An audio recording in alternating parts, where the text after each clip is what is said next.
And hello and welcome to an episode of Hawk and Ken Survive. This is a sporadic show that we have on our as a sub podcast within our podcast, in which Hawk Ripjaw and myself talk about movies that all fit with a specific theme. And the other thing that they all have to have in common is that a reputation for being bad. Yes. Hence the Survive namesake. I don't remember who came up with this idea, but it's proven to be quite painful over the months. I think we both kind of conjured it together, and after a night of bad late night self-committal conversations that got us in over our heads and committing to doing January as Hell Month. Oh, yeah, that's right. But either way, this is our first episode that we're doing after the January Hell Month, and we decided to do a special series on profiling the filmmaker Len Kabasinski. Yes. Now, for those who don't know, Len Kabasinski is a filmmaker out of Erie, Pennsylvania, who makes extraordinarily low-budget, basically no-budget features. He's been around since the mid-2000s and has, as a director, multiple credits to his name. What we did, Hawk and I, is we found out that 6 of his movies are currently streaming for free on Amazon Prime. And so we went ahead and we marathoned them over the course of a week, and we're going to just go over our experiences with them. Now, it's worth noting that I don't know how many of his movies you've seen. I have only seen these 6 movies from the director. So it's really how many movies has he made? Do you know off the top of your head? Well, I'm in the same boat here, but let's see. On IMDb, he has 1, 2, 5, 6, 7, 8, 9, 10, 11 completed films. Okay. Now, I think 1 or 2 of those may or may not be shorts. Actually, definitely, because Bridal Party Massacre is showing that it is... oh, wait, no, that's an hour and 30 minutes. Never mind. Okay, well, yeah, so he has some... We're not covering all of his movies. We're covering the ones that we didn't have to pay to see, and... Right.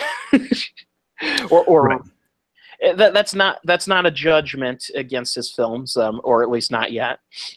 Well, what I'm getting at is that this is frighteningly only a slice of what he might actually be capable of. So I'm curious how much worse it gets. Ah, okay. Yes, and to his credit, having seen him interviewed in a couple different sources, Len knows the kind of filmmaker he is, and he's a genre filmmaker who's committed to a very specific type of movie. And to his credit, the most recent film that we watched this week is also by far the most polished film that he had made. So he's clearly getting better. Yeah. All right. Well, why don't we go ahead and jump in feet first. Now, we did not go chronologically. We made the sort of unfortunate decision to go in order of IMDb rating from worst to best. And what I'm going to propose here, Hawk, is that we reverse that order and go best to worst in our recounting of the films. So which ones we like the most, or we go from the most recent to the oldest? Let's go with best to worst per IMDb. So we're just going to reverse the order in order of the films that we watched. Okay. So the most recent film we watched was the unfortunate Wendigo, Bound by Blood. Which I call bullshit on that being the highest rated IMDb of his. Although it's, what, a 2.9 or something? So it's not really, doesn't really say anything. It's a 4.0, actually. Oh, really? What did I see that was 2.9? Something else. In any case, this was not my favorite out of the bunch. I would argue that this is probably my least favorite out of the bunch. I would probably, maybe excluding Fist of the Vampire, I would probably agree with you. The reason why is because the cardinal sin Wendigo makes that his previous films didn't make, at least not to this extent, was boring me. It was very boring. And it's really unfortunate because it's clear by this film was a conscious attempt, it feels like, for him to do sort of a more brooding, slower paced movie, and I just don't think that fits with the kind of movie Len is capable of creating, or at least at that point, because this film came out in 2010. That was 7 years ago. He did try to bring a little bit more grit, like his villain character. He always acts in his movies. He played the main villain, and I could sort of see what he was going for with it, but it wasn't working.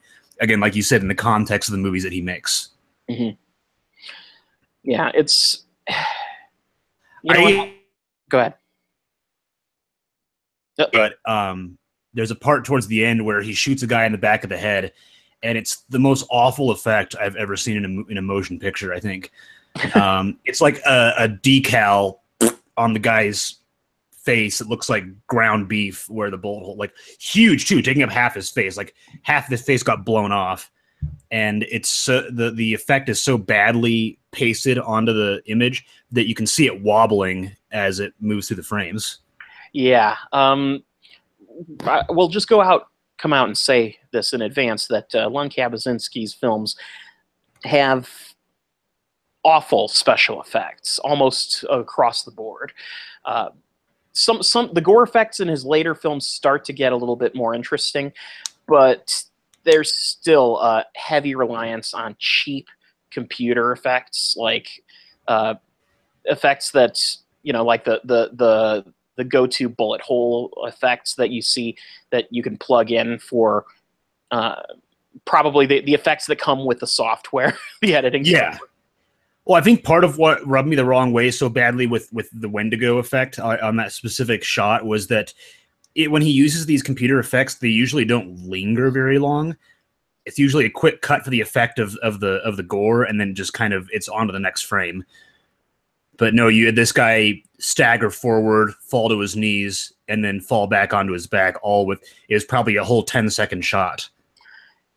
Right, and the rest of the movie is long, lingering shots of people either standing in the woods or standing in a house and talking. And the plot, which is loosely based on the Native American lore of the Wendigo, which is basically a creature that is known to eat human flesh, and it's kind of your typical mythological demon character.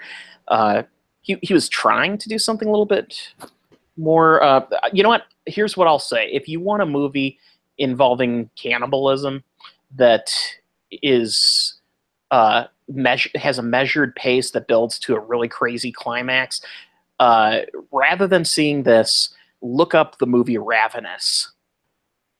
Yeah. Have you seen it, Hawk? I believe so. Yeah. Yeah. Ravenous has Guy Pearce, and it's set around the time of the Mexican War, and basically he plays a soldier who distinguishes himself in the Mexican War and is completely traumatized, and he winds up basically assigned to a no-account outpost in the middle of the Rocky Mountains. And then one day a stranger bumbles into this fort, who just also happens to be a cannibal. And the movie goes, it's crazy. The whole concept of it is cannibals like gain supernatural powers by eating flesh. It makes them more powerful. Yeah. And it's an entertaining movie. It has a sense of humor about it. In fact, I wouldn't even be surprised if Len had seen Ravenous, because this movie does borrow a couple of visuals, whether intentionally or unintentionally. But if you haven't seen Ravenous, see that. Don't see Wendigo. Don't see Wendigo. Wendigos should be really easy to do in a movie because it's a pretty simple concept. It's a pretty frightening concept too if you frame it the right way. But this This one doesn't. It opens with a photo negative effect on some women in bikinis dancing like Native Americans, but they used the photo negative effect because Len couldn't find any Native Americans to play the parts. I don't know if that's the specific reason why, but Len likes to use a lot of stock editing effects that really. I mean, I cannot think of an instance in which a photo negative effect belongs in a movie. Can you think of an instance where that actually worked? I probably could, but not off the top of my head. If you gave me some time, I would come up with one. So I'm going to go ahead and just to close off my thoughts on Wendigo, I'm going to repeat an oft-quoted line from one of my guilty pleasure Clint Eastwood movies, Heartbreak Ridge. You can rob me, you can starve me, and you can beat me, and you can kill me. Just don't bore me. Yeah, I remember that. It's worth noting that we did not talk about the plot of Wendigo because it doesn't matter. What plot? I don't know. I lost track halfway through. I was like, okay, there was Wendigos and people turning into monsters and eating other people, and then now there's a briefcase and government agents. There's a guy and a girl walking through the woods in the snow, and they're cold, and then other things happen that don't seem to have relation to it. There's a sex scene in a hotel room. Awkward. That's another thing that Len Kabasinski films are full of, which is awkwardly shot sex scenes that are clearly meant for just the pure exploitation nature of it. Basically, I'm guessing that if you are a filmmaker who is looking to get your low-budget horror film distributed, those small time distributors probably require you to have at least one scene with TNA. Oh yeah, no doubt. Anyway, so we'll go ahead and move on to the next film that we watched chronologically, for us at least, which was Curse of the Wolf. Ooh, yeah. Now this, I enjoyed these films alternatingly. I had fun with every other one of these that we watched, and this is certainly one of the more fun. Oh yeah, Kabasinski films. Famously on RedLetterMedia.com, they've touted this as the film that introduced them to Len and is still their nostalgic favorite. And I have to say, I can understand why that is. Yeah, it's not quite mine, but it's probably a close second, just because apart from his other films, it definitely feels like he's in on the joke. Oh, certainly. So the plot of Curse of the Wolf, it follows this vampire girl named Dakota who not vampire, werewolf girl named Dakota. Well, you say vampire, but there was a part where someone looked up into the sky and their fangs got long. It was like, wait a second, there's vampires in this too? Yeah. Being fair, this is, there's a Twilight kind of aspect to this, and I don't know if it was intentional or not, because this is 2006. Was Twilight even a thing in 2006? Yeah, I think so. Okay. Yeah, I honestly don't know how long that fad took off from. But anyway, I think the book is 2006. Gotcha. Book is 05, actually. Okay. So she leaves her group of werewolves in a huff because she doesn't want to hunt or kill or be a werewolf anymore. And there's this weird scene that they didn't quite fully explain in the movie where she's jabbing herself with hypodermic needles, ostensibly trying to hold back the transformation, I guess. Yeah, so that was weird. At the very beginning, she's typing, doing in a chat room with a doctor asking about this drug.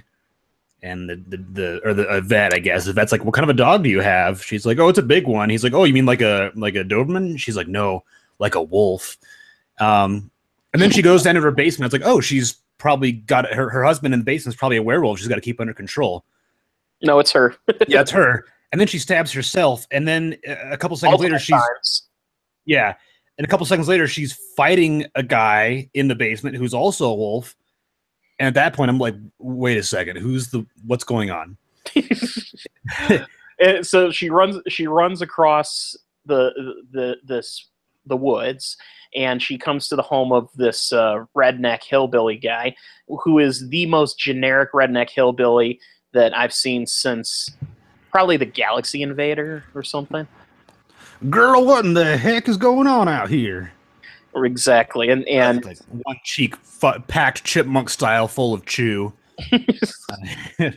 and then his generic stereotypical house-beaten wife comes in, intercedes on her behalf, and they take her in. And then the wolves come and attack, and I guess bring her back. And then hard cut to the credits, which features a heavy metal theme song. All of his films feature heavy metal theme songs. Yeah, well, of course, and Curse of the Wolf, though, is one that explicitly references the movie's title in the theme. So it's like, it's the Curse of the Wolf. Dun, dun, dun, dun, dun, dun, dun. It's that combined with the font that Len consistently uses, which is like your stereotypical heavy metal kind of. I would imagine that would show up on a Pantera T-shirt in the '90s. This is the type of the font that he uses is the type of the font. If you go to Google and type in free fonts and click on the very first link, no matter what it is, you will find that font immediately. Yes, that's a good way to put it. The font is probably going to be called something like oh, I don't know, pentagram. The thing I found really fascinating about Curse of the Wolf, which was actually kind of a creative little joke moment in the film, is the film then fast forwards like 6 months to the future, and she's now working in a veterinarian's office, I think, and she's doing what appears to be her job. I'm not sure if she's a nurse's assistant or if she's a janitor or if she's both. But I don't know either. But either way, there's this great little joke where this girl asks her, are you okay? And she goes, I don't know, maybe it's that time of the month, which works on two wonderful levels here because it's a full moon, which means she's going to turn into a wolf if she's not careful. Yeah. And also she's a woman. Exactly. It's jokes. It's one of those jokes where I don't know if it made me laugh or if it just made me be like, "Aw, yeah, that's a you go joke." They kind of had to make that joke, right? I mean, as bad as it is. One of the other things too is this movie has like really bad jump scares. Yes, it does. But that's kind of the charm of it because it's clear that Len, at this point in his career, because this was one of his earlier movies from 2006, it's clear he didn't quite understand how those work. Yeah. or at least one of the best ones. What? Or at least how to present them. Yeah, one of the best ones is, first of all the wolves in this movie are just people wearing super obvious rubber wolf masks. And one of the jump scares is someone's looking out a window and then the mask pops up right in front of the frame. But of course it's a rubber mask, so it's kind of like, oh no, Halloween.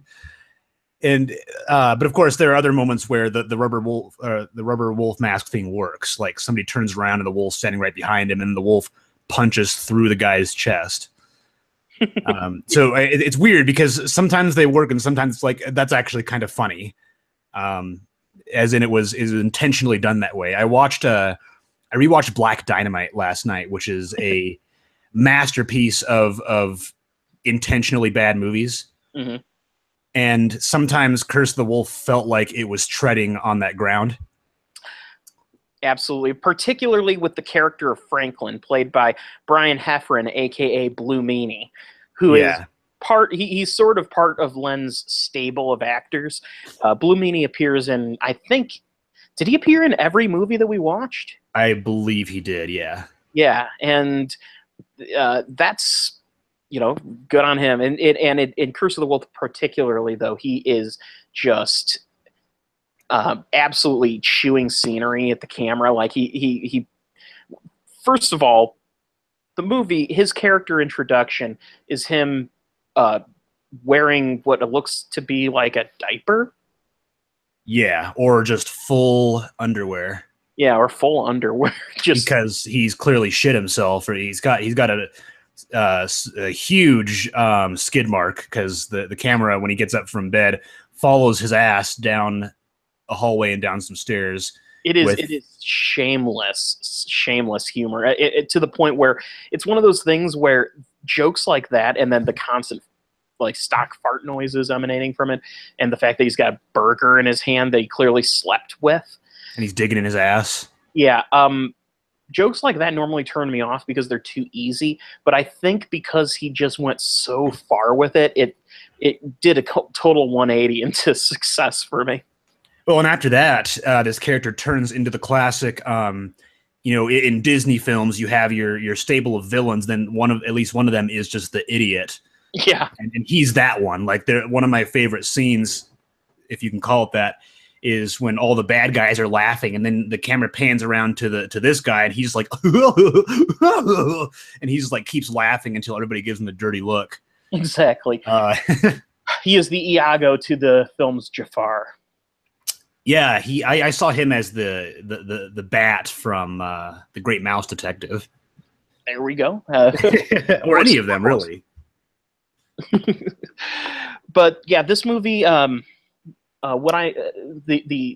special effects are absolutely laughable, and it's clear that they just did not have even the most minute capability of depicting a werewolf convincingly. So they just, party store wolf mask and hands and stuff. And you know what? That's fine for this kind of movie. Totally. Oh, it just enhances it. I liked the gang that hung out at the playground. And at one point, they just start going down the slide. Yeah. Oh man, this is one that I might rewatch just to laugh at. Oh, absolutely. If anyone ever says, what Len Kabaczynski movie should I see, this is one that I would recommend to them. Yes, totally. Oh, by the way, it's worth noting that Len Kabaczynski appears in this film as Stick. So this ties into the Marvel Cinematic or television universe. Yes. What about that part where the main character just fucks a dude and then goes off onto her final fight of the movie? Yeah. Where did that come from? I don't know, but she's like, hey, I'm going to go fight these wolves, but let's get it on first. And then I don't even remember who she did it with, but it was just again, obligatory TNA scene. Of course. And if you got to fit that in order to get your movie thrown on a four horror movie DVD combo pack, then okay, I guess. Yeah, but at least maybe try to put it in the right place in the movie. I don't know. Maybe. I'm not a filmmaker, so I can't be calling too many shots. You know what I mean? I don't want to be backseat directing Len Kabaczynski's movies. Here's what I will say. As much as I'm criticizing these movies as being bad, the fact is he's out there and he's making them, and good on him for that. Yeah, he's doing what he likes, and it's something that, to be frank, I would like to do. So I respect the hell out of him for following his passion, and I'm sure he's being shit on all the time over the years with how bad his movies are, but he keeps on going because he likes producing content, and people are watching it, and people watch it for different reasons. We dedicated an entire week to it. We're dedicating an afternoon for a podcast on it. And we wouldn't do that if we didn't inherently have some respect for the fact that these are being made. Yeah, like we wouldn't do a Brett Ratner week. Yeah, no, I don't think I would. Although, to be fair, we did have a Tyler Perry week. Is that the exception that proves the rule or something? Yeah, I mean, but there's a special kind of awful for Tyler Perry. It's a good point, because I do not respect Tyler Perry. I respect the emotional effect he has on me, in that it makes me angry that he's still making these Medea movies. So I guess I respect him for eliciting an emotional response from me, which none of these movies this week did. So I think, you know what? I think the main difference here is with Tyler Perry, you don't get the feeling that he's doing it out of love of film. But with Len, you know that he does. Well, yeah, because Tyler Perry made Boo a Medea Halloween, and he's making a second one that comes out next month. and he hates the Halloween. He hates Halloween. He thinks it's an awful holiday that has all sorts of bad things to say about Christianity. But the Medea Halloween idea came from the Chris Rock movie Top 5, and then it was literally a joke Chris Rock made in the movie, and then, a couple years later, here we are. So Yeah. that's a good point you make. But as far as Len, yeah, again, he likes making movies, and that's awesome that he's doing it. So we'll go ahead and move on to the next Len film, which is Apocalypse: Female Warriors. and this is one that I was also stupendously bored on. Yeah. This one was also one of his lesser movies. I would say the problem. I think the main problem is I think he set out to make an apocalypse movie, and probably went in without much in the way of a script, because it feels very made up as they go along. Not to mention, I don't think he really got the sense of what the scope would look like for a post-apocalypse movie. Right. Well, the thing is, and I had to think about this for a while, because there are plenty of low-budget post-apocalyptic films that manage, nevertheless, to depict the apocalypse in a way that feels realistic or believable. Now, granted, they are low budget versus this is clearly no budget. Right. And I would say that the problem is, if you're going to make a movie like that, you have to have at least one or two really convincing set pieces. Otherwise, you're not going to buy into the world that you're creating. Like the Book of Eli is a great example, I think. Yeah. Well, I mean, they didn't really do much in terms of making things look post-apocalyptic, but it was effective enough in the way it was shot and a couple of the settings they have, the set pieces, that it was very convincing. Now that movie, if you want to go even lower budget, like the first Mad Max movie. Oh yeah. Yeah, the first Mad Max movie still managed to give this conveyance of everything starting to go wrong. And now the movie was made on probably a much larger budget than that, but I think it was made for like 500,000 Australian dollars or something like that. Maybe a million. Yeah. Which is, A Boy and His Dog. That's another sci-fi apocalypse film that really sells you on the apocalypse without doing a whole lot, without spending a ton of money. Yeah. Have you seen A Boy and His Dog? Oh yeah. Yeah, that one. I see that movie as like a long way to go for a cannibalism joke. Yes. But it's still a very enjoyable one, for sure. So, long story short, I don't want to talk about this movie that much, because, to be honest, I don't even really remember all that much, other than you have three women in the apocalypse who are fighting to get to the city. Yeah, I don't remember anything about it either. Yeah. I would say skip it. Yeah. That brings us to the next one on our list, which, let's see. It's Angel of Reckoning, right? Is it? Because we saw Swamp Zombies, and then what did we see after Swamp Zombies? Fist of the Vampire. Oh, yeah, it is Angel of Reckoning. Hey. And we had, let's see, then we're missing one then, aren't we? No, because Wendigo, Curse of the Wolf, and Apocalypse Female Warriors, so that's 3. And then Fist of the Vampire, Swamp Zombies, and Angel, so that's 6. That's right. Okay, that's right. Yeah, okay. I don't know how to count. Angel of Reckoning is my favorite out of this bunch. I agree. It felt dangerously close to being a real movie. Yes, and there are a couple. Well, yes, but that's not why I liked it, because there are just moments where it's just kind of like, again, some classic random Ken Labasinski stuff. Like, one of my favorites is there's this one female character who really doesn't have any purpose in the story, but her introduction is that she's got a guy tied to a chair and she's torturing him. And she's got a table full of implements of torture, about 3/4 of which are high caliber assault rifles. It's like, wait a second, what is she doing down here? And she's selling guns. She's selling guns too in the same room. Right. So she sells guns, and she's inexplicably torturing some guy who you never see again and has no relevance to the story at all. Well, you see him later on, right? When the angel goes to buy guns, and the lady's like, "Oh, don't mind him," or Oh well, whatever. he's dead at that Oh, point. is he dead at that point? Okay, As yeah, far as, that's right. but I, th- I don't think he was dead at the point of the angel scene. But well, it doesn't matter. Point Yeah, is, this movie, the plot of which follows a girl who's a veteran coming home from the war, and she returns to find out that.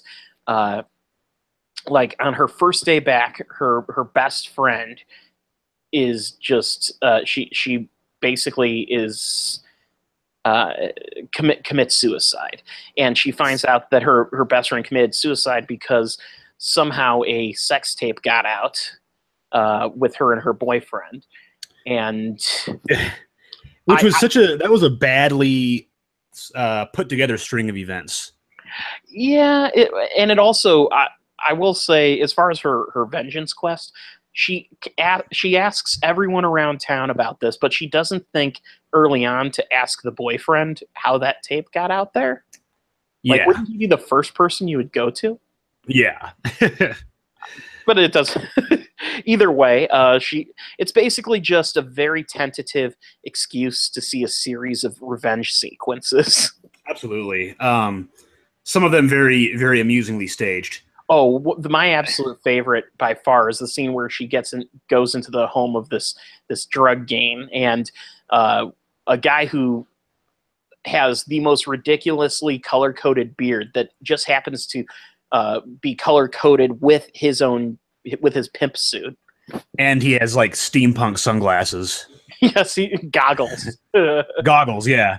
Yeah, that was weird. Yeah, it felt like the gangster rap ZZ Top. Now it's worth noting that the main character in this film was played by Len Kabasinski's real life former wife.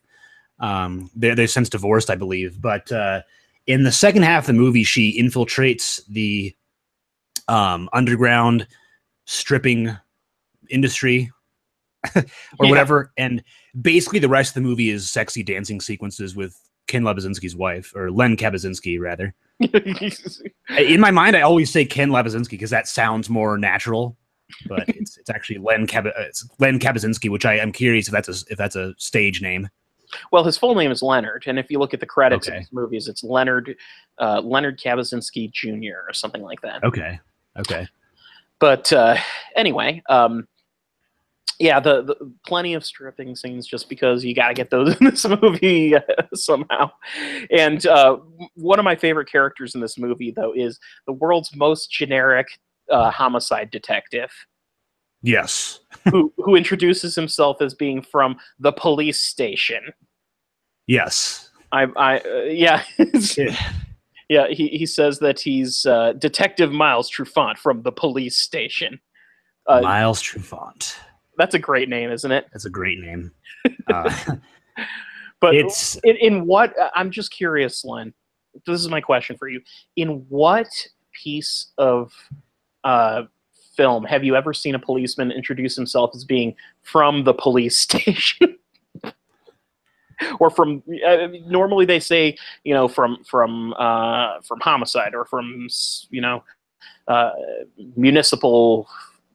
They introduce themselves more specifically. yeah, yeah. Or just say I'm officer so and so or detective. Exactly. Don't put a qualifier at the end of that sentence because you've already introduced yourself. I know where you're fucking from. You've got a badge. Well, Yeah, but in Swamp Zombies, I think they do the same thing because there's a character who introduces themselves as being from the federal government. yes, And not even FBI. Right at the very end, it turns out that it's FBI because you see a horribly photoshopped FBI badge that does not look convincing at all. Right. But the whole rest of the movie, he just says he's from the federal government.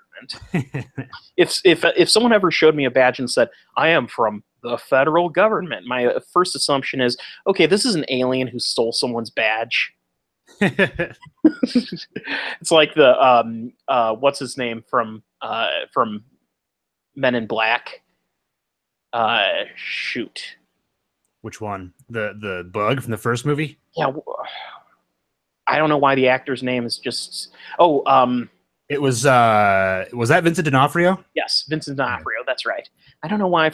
Anyway, but D'Onofrio in there, his whole shtick when he's in the human suit is just being as completely inhuman as possible.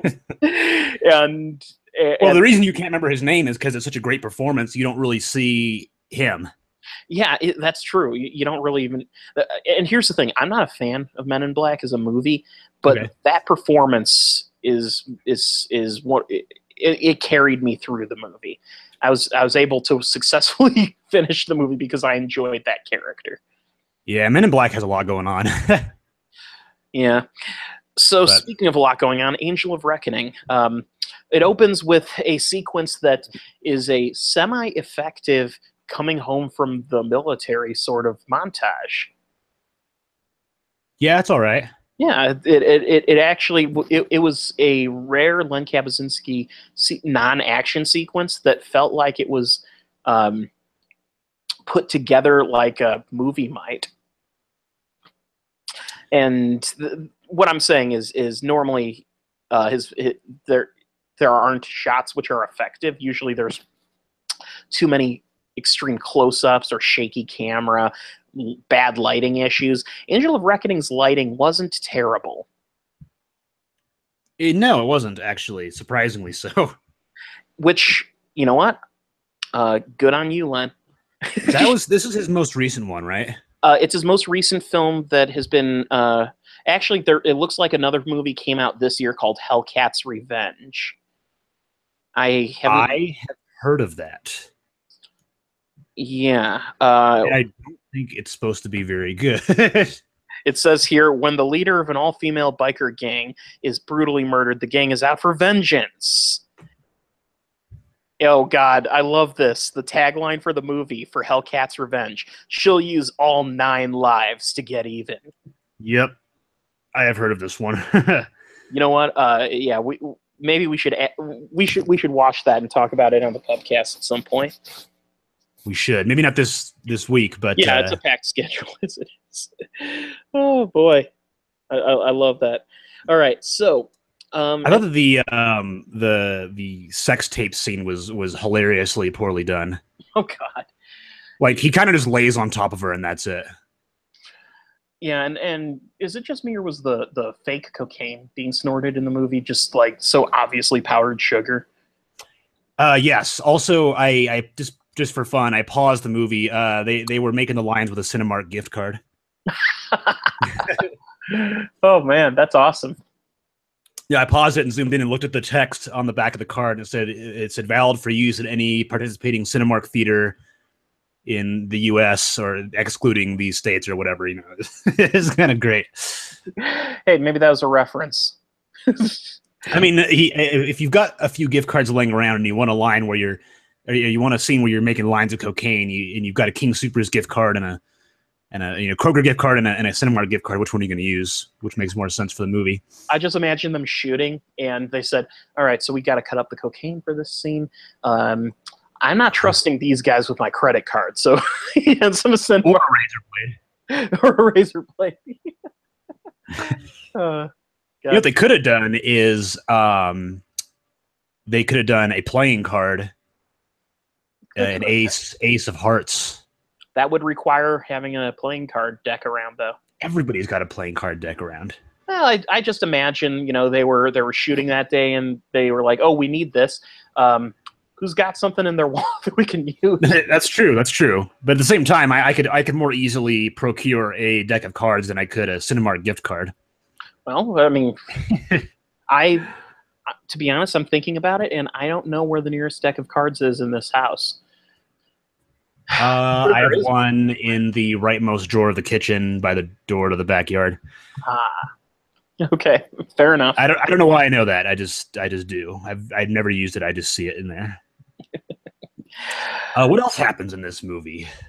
Well, we've kind of covered all the bases. There's just a series of revenge sequences that are kind of hilariously inept, and I think the enjoyable part about this movie is the fact that the scenes man, there was always a little piece of acting business amongst the characters that kept things interesting.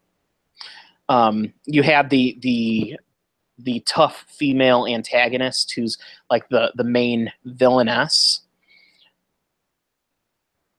and she was I thought a very interesting character because she managed to put up a really strong air even in front of people who really could beat her up if they wanted to. But Yeah. stuff like that. The overall the actors seemed to act this time as opposed to just reading lines. That's one thing Curse of the Wolf had, and in droves, was performers who read lines without seemingly any regard to whether they were supposed to emote. Yeah, they kind of just say things. Or if they did emote, then they went really big. They went for the what do you say? Go for the gusto. Yeah. I love the poster for this movie. Not the one where she's sitting down with her head down and the wings behind her, but the one where, for no reason whatsoever, she's laying on her back, half naked in a bed, holding a gun in front of her breasts, so you can't see the nipples. And the tagline is just "Vengeance is hers." Genuinely sleazy. Oh, I wanted to backtrack really quick and mention one thing I loved about Curse of the Wolf. Oh, okay. Is I had mentioned to you that one of my favorite things in a movie is when a male character slaps another male character across the face, which happens 3 or 4 times in this movie. Mm-hmm. There's even one point where one of the thugs is like, "Oh, dude, there's a wolf over there," and his buddy's like, "Snap out of it, man!" And it's so dumb every time that happens in any movie, but that was one of the best parts of that. I just wanted to put that out there. If you're into that same sort of thing, Curse of the Wolf has you covered. All right. Well, we'll go ahead and move on then to Fist of the Vampire, which is one that I remember very little of. Yeah, Fist of the Vampire is... it has one of the funniest premises of the entire set that we watched. Right. Well, it opens up with an extended sepia tone filmed sequence with some of the worst CG fake film grain that you've ever seen, in which a family is murdered and the case goes unsolved, and then it's supposed to take place in 1977, which no. And then basically what happens is this detective is set to become part of an illegal fighting tournament, and the organizers just happen to be vampires. Yes. And they killed his family, I guess, back in the day. So he wants to fight his way through the ranks of the fighting ring to get to the organizers and kill them as revenge, right?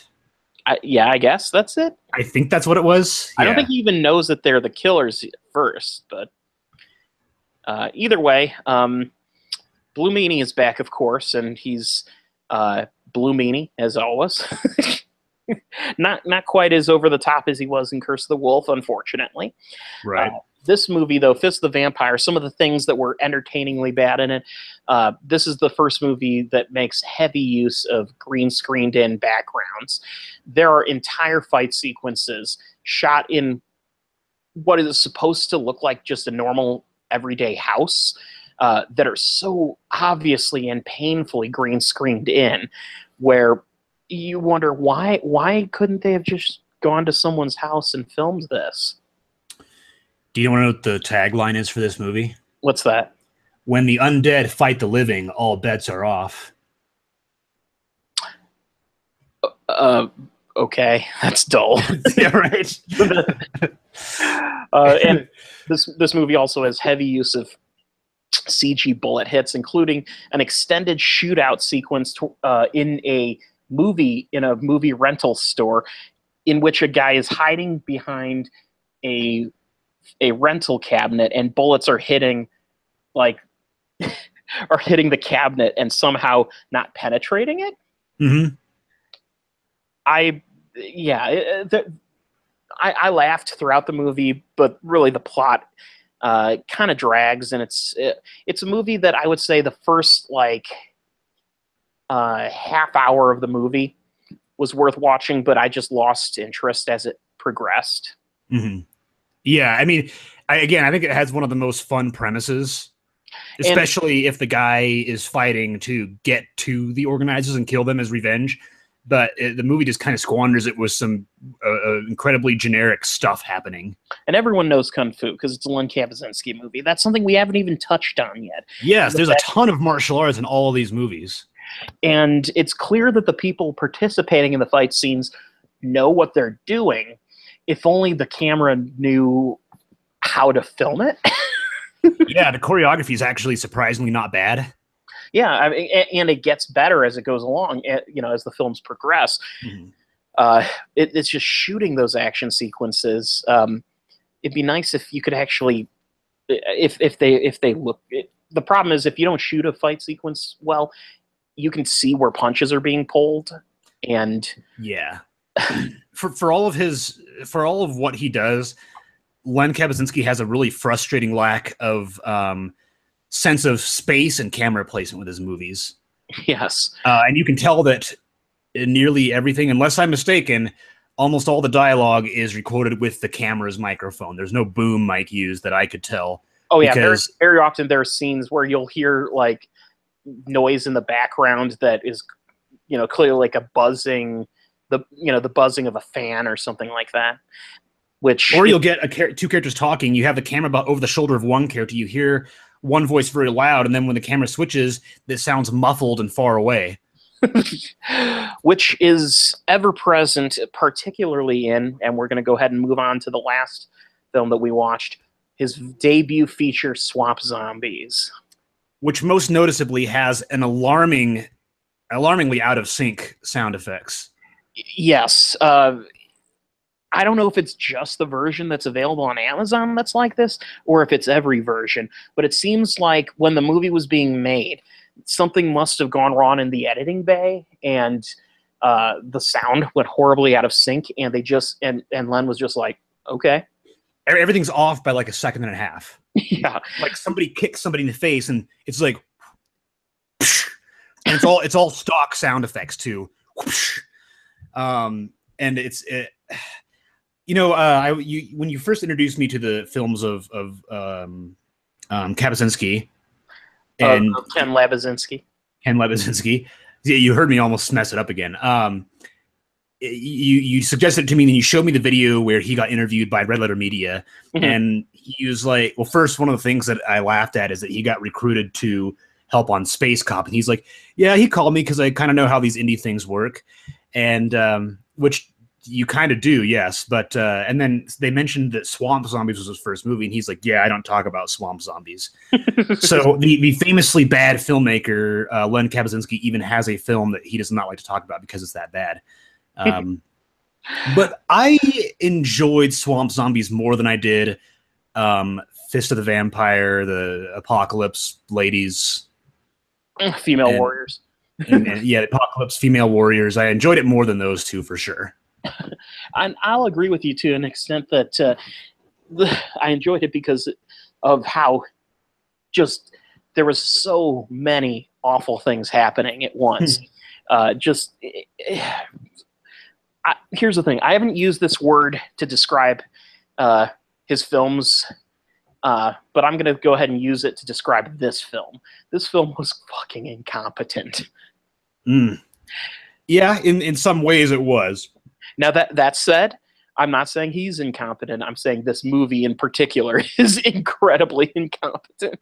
I think it actually had kind of a fun plot with, bodies being dumped. Is it like at a hospital, right? And then the hospital is doing experiments, and the experiments get loose, and the agent for the federal government comes. They're past due for inspection, so they just dump the bodies in the swamp. Right, and they get reanimated, which, like, sure, that's pretty standard zombie movie, but I think that like you said, it's incompetent in the way that the movie fails to execute the vision. Oh yeah, and I mean, dialogue is horrific. The sound is ridiculous. The performances are beyond amateurish. The camera being used is clearly a mini DV camera or something along that line, where it's just it has no place in a feature that is supposed to be sold to people. However, there was a park ranger character played by an actress who looks a lot like Phyllis from The Office, who gets attacked by the zombies and all of a sudden just whips out all these martial arts moves and roundhouse kicks. Which I wouldn't be surprised if that character is in real life a martial artist. Probably, yeah. And then this is the funniest part of the movie, is that she's trying to get a hold of the other park ranger while she's getting attacked by zombies, but he's too busy doing construction work on his balcony to hear her. And I had the Amazon subtitles on, and he's just hitting something with a hammer, and the caption said, banging power drill sound. And he has a power drill later, but not at that part. Yeah. And then but that's the funny thing about the scene, is that he's not working on anything. He is playing construction with his toys, basically, just and hitting he the same spot that he's supposed to be waiting to hear back from her. Which, yeah. So what do you do when someone's going out somewhere and says, I need you to, listen in? Well, you go and you mess with your power drill. Not only that, but you take the walkie-talkie off of your person and set it on a table several feet away, from which you might not be able to hear it as well anyway. The zombie effects, of course, in this are also awful. Yeah. I've seen, YouTube, amateur YouTube videos with better zombie effects that were done by high schoolers. Yep, I was in a brief zombie short film that had better in makeup effects. Like, these guys in this movie are just have shit smeared on their face and call it good. But, even in all of this incompetence, there is still a charm, because you do get that feeling, the sort of Muppets are having a barn dance feel, where it's like they're making a movie, and, clearly this is like all of his friends getting together. Yeah, for sure. And there's something to admire about that. He made something. He made it interesting in spite of its many numerous flaws, countless flaws, one would say, and that is to be respected. Absolutely, because anybody else could have just been like, I don't have enough confidence in myself to make this. I only have $200 to spend on food for the people that I'm asking to do this with me. And I'm just not going to do it because I don't want to. But then Len fucking does it, and it's not a good movie. But he, again, like we said earlier with Curse of the Wolf, he fucking does it, and props to him for that. Yeah, and Len soldiers through. He's a filmmaker I'd want to be in a foxhole with, because he knows he knows his audience, and his films are, if not necessarily good films, they are interesting in their own ways. Wendigo accepted. He seems like a fun guy to know too. Yes. Every time I've seen him in an interview, he seems incredibly gracious about taking criticism, and at the same time, clearly, by the looks of his more recent film, Angel of Reckoning, he is making a conscious effort to adopt, adapt, and improve. Yeah, and have fun doing it still. Exactly. And right, to improve and still capture what was charming about his films to begin with. Now, IMDb has had in the rumor mill for a couple years now, Bite of the Mummy, which was suggested as a joke Len Kabasinski title by Red Letter Media, because he made Curse of the Wolf, Fist of the Vampire. Why not make Bite of the Mummy? I'd watch Bite of the Mummy. And if you go to the IMDb page for Bite of the Mummy, it says that Mike and Jay of Red Letter Media are rumored to be the writers. I hope that there's a secret project they're working on together. That would be amazing. Whether it's true or not, I don't know. Well, the summary, the synopsis says a female mummy is assigned to protect a sacred ancient amulet which has great supernatural powers. The Japanese Yakuza plan to capture the amulet and use its powers to raise from the dead an ancient Japanese warlord in order to rule all of current Japan. The Yakuza versus the mummy with the world hanging in the balance. Yeah, that sounds amazing. Yeah, it does. What else is he making here coming up? Hold on. It's loading. Yes. Come on, IMDb.